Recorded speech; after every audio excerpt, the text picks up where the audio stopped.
The Springboks have won the Rugby World Cup 3 times, but which of those was the best? Today you are going to get a front row seat to a comparison between 2007 and 2019. I'll analyse the players, the opposition, the difficulty of the matches, as we try to figure out which one was the best. I'll also pick a combined Springbok 15 from 2007 and 2019 at the end of the video. Let's get started. In 2007, the All Blacks came into the World Cup as the pre-tournament favourites. They were again dominating the sport in between World Cups and had won 18 out of their last 20 test matches. Host nation France were also right up there. They were certainly one of the favourites. They had won 2 Six Nations titles in a row and had won 14 of their last 19 tests. Australia were in a good space too. They had won 12 from 19 coming into the tournament, and they're always one of those teams that is a contender at the World Cup.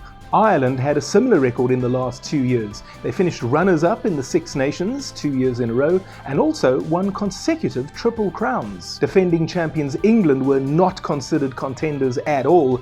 They had lost 14 of their last 19 test matches. As for the Springboks, they were probably in that Australia-Ireland bracket coming into the World Cup. They had won 11 of their last 21, but form was a little bit better, having won 6 of their last 9, and they did struggle a little bit with injuries in the 2 years before the tournament. The Boks would have England in their pool, certainly their toughest opponent on paper, even though the English weren't as strong as they were 4 years ago, and then they would have probably got Wales in the quarterfinals, so a semi-final was probably a good bet in 2007. In 2019, the All Blacks once again were the favourites coming into the World Cup, having won 15 of their last 19 test matches and similarly dominating the sport in between tournaments. They were also the defending champions. But Wales were on an even hotter streak. Not only had they won the Six Nations that year, they had won 15 of their last 18 test matches. Ireland were on a similar streak. They didn't win the Six Nations in 2019, but they did win it the year before and had won 17 of their last 21. England were the form team after the last World Cup when Eddie Jones came in as their new head coach. They went on an incredible unbeaten run, 17 tests in a row. That was a good 18-month period or so for Eddie Jones. However, momentum had been lost and they had only won 12 of their last 21 coming into the World Cup. However, they could not be discounted. As for the Springboks, they were probably seen as a dark horse, having won 11 out of 19 in the lead up to the World Cup. Which doesn't sound great, but coach Rassie Erasmus had built really good momentum ahead of the tournament by winning the Rugby Championship. It was the first time in a decade that the Boks had done that. On a side note, I remember telling my wife before the World Cup that I thought we were going to win, and she laughed at me. The Boks had a tough pool with defending champions New Zealand for company. That would have meant probably a quarter-final against Ireland and then maybe a semi-final against Wales. So not an easy draw by any stretch of the imagination. My thinking at the time was that we might lose to the All Blacks in the pool stage, recover, maybe get them again in the final, and then put one over them and win. Okay, so I was wrong on that score. It is fair to say with reasonable confidence that the 2007 Springboks had an easier pool than the 2019 Boks. In 2007, England were the biggest obstacle facing South Africa in the pool stage, but the English were not very strong at the time. They had lost 14 of their last 19 test matches. South Africa went into that pool game as the favourites, no doubt about it. As they would also be against teams like Tonga and Samoa, 2 tough Pacific Island opponents, but South Africa should always be beating those 2 teams. And we did. And then of course the United States of America were the other team in the pool, a team that the Boks should always be beating. In 19, the Springboks had the defending champions New Zealand in their pool, just like in 07, England were the defending champions.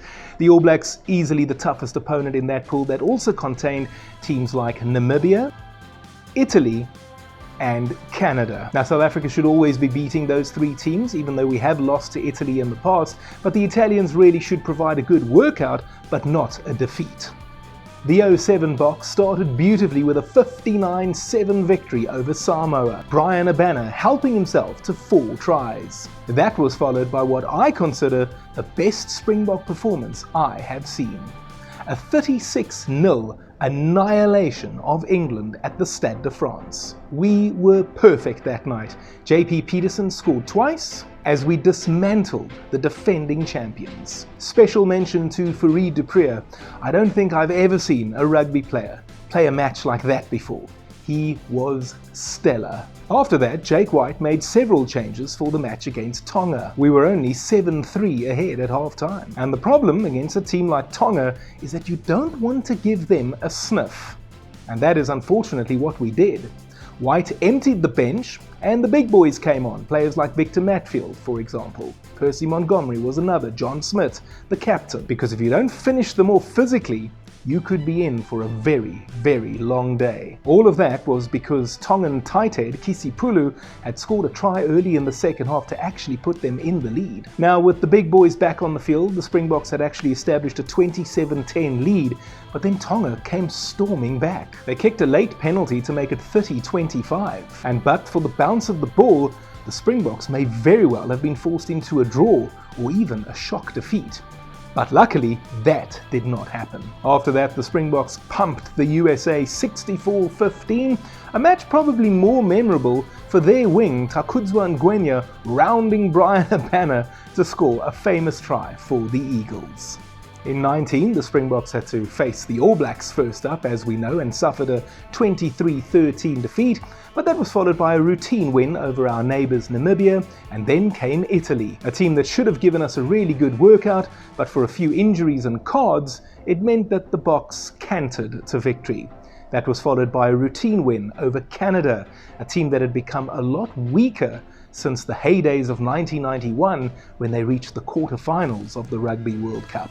I'd also like to point out at this moment that at that stage, no team had ever lost a pool match and gone on to win the Rugby World Cup. So South Africa would have to make history. And just on a side note, that big win over Canada was responsible for one of my favourite pieces of commentary, courtesy of Dallin Stanford. When Kobus Reinach scored a hat-trick of tries, Dallin described Kobus as being more dangerous than climate change. 66-7, the final score. Mission accomplished, and we were on our way to the quarterfinals. Now, the 2007 Boks were caught by surprise.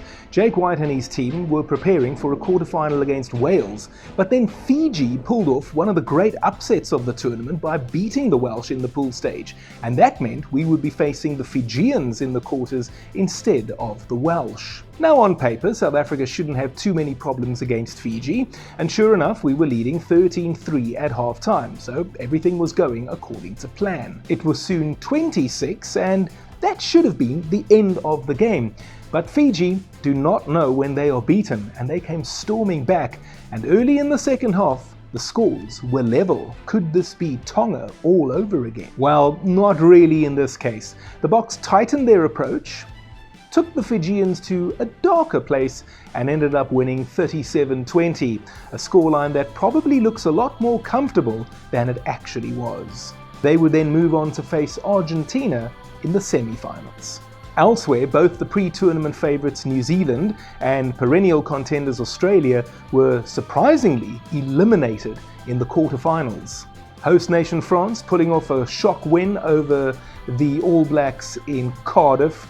Don't ask why the quarterfinal was played in Wales and not France, even though they were the host nation. And then England putting in a bloody-minded performance to force their way over the line and beat the Aussies 12-6 in their quarterfinal. It appeared as if the pathway had opened up for South Africa to march to victory. That's important, and I'll come back to that a little bit later. Do you really know your rugby? Do you always get your predictions right? Why not make some money then? Open an account right now with Tic Tac Bets and get up to 2,000 Rand and 20 spins with your first deposit. The link is appearing on your screen, and I'll also put it in the description area. Please note that this is an affiliate link and I will make a little commission on it. Winners know when to stop. National Responsible Gambling Program. Toll-free helpline 0800 006 008. No persons under the age of 18 years are permitted to gamble. The 2019 Springboks would come up against Japan in the quarterfinals, the host nation. Now, Japan is a team that the Boks should be expected to beat most of the time, but we all know what happened at the 2015 World Cup in Brighton. Nevertheless, the Boks should be beating Japan most of the time, if not all of the time, to be honest. However, the host nation were having a great tournament. The Brave Blossoms completed surprise wins over Ireland and Scotland, as well as Samoa, and that meant that they actually topped their pool. That was the first time that had ever happened. It was also the first time in their history that they had defeated the Irish and the Scots. And make no mistake, the whole world, except South Africa of course, was willing the Japanese on to win that quarterfinal. And it was a tough match, make no mistake, it was 5-3 at halftime to South Africa. But guys, the one thing we know about the way that the Springboks play rugby is that even when the score might be 5-3, that doesn't mean that we are not in control. And we pushed the Japanese hard that night. We took them to a dark place, as we like to do. And eventually, the physical challenge overwhelmed the Japanese, and we ended up winning 26-3. A really good win in tough conditions for the Boks. They were on their way to the semi-finals, where Wales, the Six Nations champions, were waiting. Elsewhere, New Zealand swept past Ireland, and England easily took care of business against Australia. The 2007 Boks had Argentina for company in the semi-finals. A surprise opponent, it must be said, at that stage of the World Cup. But Los Pumas were having the best tournament in the history of their team. They had overcome France in an upset victory in the opening match of the tournament. They then beat Ireland in the pool to make sure that they topped the pool. That was the first time they had ever done that. And then they took care of Scotland in the quarterfinals. They were probably the second best team at that event. But no problem for the Springboks. Brian Abana scored 2 tries as we won fairly comfortably 37-13, and we were on our way to the Rugby World Cup final, where England would be waiting. Let's take a look at what was going on in 2019. South Africa would come up against Wales. Now, the Welsh are a team that historically the Springboks should expect to beat. But wait. Wales were the reigning Six Nations champions. They had also beaten the Boks 4 times in a row leading up to that point. The Welsh had also won their pool. Remember, the Boks lost in the pool stages. So by almost every metric, you would have to say that Wales went into that semi-final as the favourites against South Africa. Well, the Boks put in a bloody-minded performance, it must be said. They outlasted and outmuscled the Welsh and eventually came out on top 19-16 to advance to the final. England would be their opponents in that gold medal match after putting in one of the great Rugby World Cup performances to defeat New Zealand 19-7. Don't be fooled by that scoreline, guys. It implies that the match might have been close. It was anything but.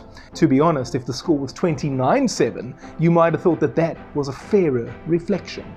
Ahead of the 2007 final, coach Jake White was at pains to point out that England were the favourites. His argument went that they were the defending champions and had more experience when it came to winning Rugby World Cups, certainly more recently anyway. However, no one was buying that argument. The reality is that England had lost their last 4 against South Africa. The most recent was that crushing 36-0 annihilation in the pool stage. South Africa also put 50 points past England in their 2 meetings earlier in the year. Now granted, it was a bit of an England B team, but they had also beaten them at Twickenham the year before. I don't think that you could credibly argue that England went into that match as the favourites. And sure enough, South Africa would go on to complete a 15-6 victory. The Boks played a match that was mostly risk-free, and I think that that was the idea. Just go out there, stop England from doing what they would like to do, and make sure you get the victory. And that's exactly what the South Africans did. Now, it should be pointed out that some Englishmen are aggrieved that a Mark Cueto try was ruled out early in the second half. Well, let's put that little myth to bed, okay? If you look at the TV replays of that try, you will see that his left foot clearly was in touch. So, no try. Debate over. South Africa had won the Rugby World Cup for the second time A really nice gesture was when French President Nicolas Sarkozy actually invited our president at the time, Thabo Mbeki, to hand the Webb Ellis Cup to John Smit. These days it's customary for the head of state of the host nation to do the trophy handover, but I thought it was really nice of Sarkozy to allow our president to hand the trophy to John Smit. Now, in contrast, the 2019 Springboks entered the Rugby World Cup final as the underdogs. Not like 80-20, but I think 60-40 at least. Remember, coming into the tournament, England had really good momentum under Eddie Jones. They had also dispatched of the All Blacks in emphatic fashion in that semi-final, and it really seemed as if this was going to be their year and that Eddie would finally win the World Cup as a head coach. South Africa had battled their way to the final and, remember, had also lost a pool stage match. It's also possible that maybe, just maybe, England were believing their own press, because nobody just pitches up and beats the Springboks. In just the third minute, Kyle Sinclair suffered an injury and had to be replaced by Dan Cole. Shortly after that, there was a scrum, and I will never forget how Tendai, the beast, Mtawarira, scrummed Cole mercilessly into the ground. We won a scrum penalty, and I remember very clearly at that moment turning to my wife and saying, "We are going to win today." And sure enough, we did. The Springboks saved their best performance for last at that tournament as they swept past the English in emphatic fashion, 32-12. It could be said that maybe England played their final in the semi-final, but South Africa played their final in the actual final. And who can forget the memorable moment when Makazole Mapimpi scored South Africa's first try in a Rugby World Cup final?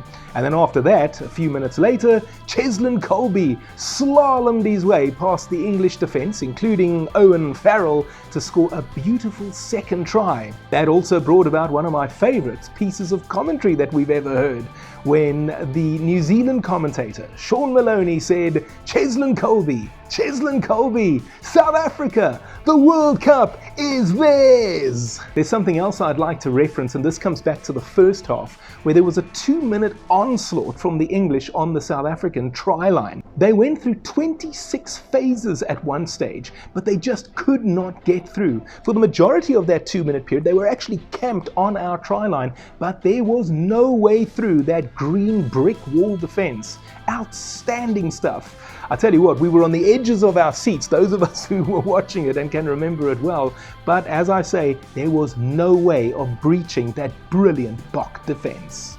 I think what made the triumph all the more special was that we were underdogs pretty much throughout.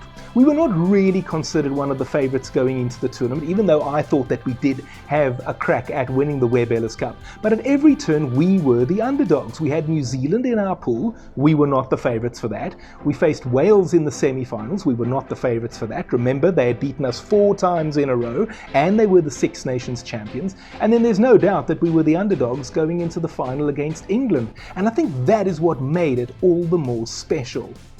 And yes, I cried when we won. So what was the big difference then between the 07 and 19 teams? Well, neither team entered the tournament as the favourites, but I think it's fair to say that once the All Blacks and Wallabies had been eliminated in the quarterfinals in 07, it really did feel as if South Africa's march to victory in 2007 was really nothing but a procession. And I say that with the utmost respect, because obviously winning the Webb Ellis Cup is a wonderful achievement and brings so much happiness and joy to the country. In terms of the draw, I think that the 07 one did turn out to be a little bit easier for the Boks. But of course, that's not their fault. You can only play who you have in front of you, and it's not our fault that New Zealand and Australia couldn't get beyond the quarterfinals. That's their problem. And I do think that going into the 2007 final, certainly from a South African supporter's point of view, we certainly felt that we were going to win. There was no doubt about it. I think that in 07, we went into that final knowing we would win, whereas in 19, we went into the final hoping that we would win. Now, there is something special to be said about Jake White's team in that they were able to steamroll their way to the title, except maybe against Tonga, compared to 2019, when it was largely an unexpected triumph. Also bear in mind that whenever the Springboks win a Rugby World Cup, there is political and social significance that comes with it.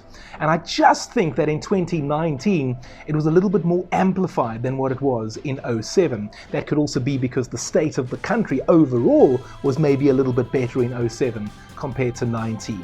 And so, taking nothing away from the class of 2007, I would say, if you held a gun to my head, that the 2019 victory was a little bit more special. And I'll say this again, I cried when we won in 2019, I didn't cry when we won in 07. Hey, if you're enjoying this video, why not consider becoming a patron? You can click on my Patreon link, I'll put it on the screen as well as in the description box, and there will be great benefits for members. Okay, let's pick a combined 2007 and 2019 Rugby World Cup Springbok 15. And we'll pick a bench as well because you have to have a bomb squad, right? Upfront disclaimer, I'm going to go with a 6-2 split. The number 1 jersey is where we'll start, and oh my word, how do you pick between Oosturand and Tendai Mtawarira? Well, because we've got a 6-2 bomb squad split, we can pick both of them. And this is what I'm going to do. On the strength of what Beast did against Dan Cole in the first 3 or 4 minutes of that final in Yokohama, I'm going to start with Beast, and then Os will be on the bench and he will come on in the second half. That is how I'm going to do damage at loose head prop. At hooker, I'm going to do exactly what Rassie Erasmus did in Yokohama. I'm going to start with Bongi Mbonambi and I'm going to bring Malcolm Marx on in the second half. Guys, at this point, I'd just like to put a little disclaimer out there, because I know that some of you are getting your pitchforks ready, asking how on earth could I not select John Smit? He was our captain when we won in 07. Remember, this is a very subjective selection. This is me picking my combined team from 07 and 19. And even though John Smit was a wonderful leader, I have decided to leave him out of this team. And remember, it's my selection, so of course it's subjective. And if you disagree, well, tell me in the comments. Now on that note, let's move on to tight head. I'm going to start with Frans Malherbe, and I'll have CJ van der Linde on the bench. He'll be my bomb squad member who comes on in the second half. The locks are really hard to pick. How do you choose? You got Victor and you got Buckies in 2007. Possibly the greatest lock combination the Springboks have ever had.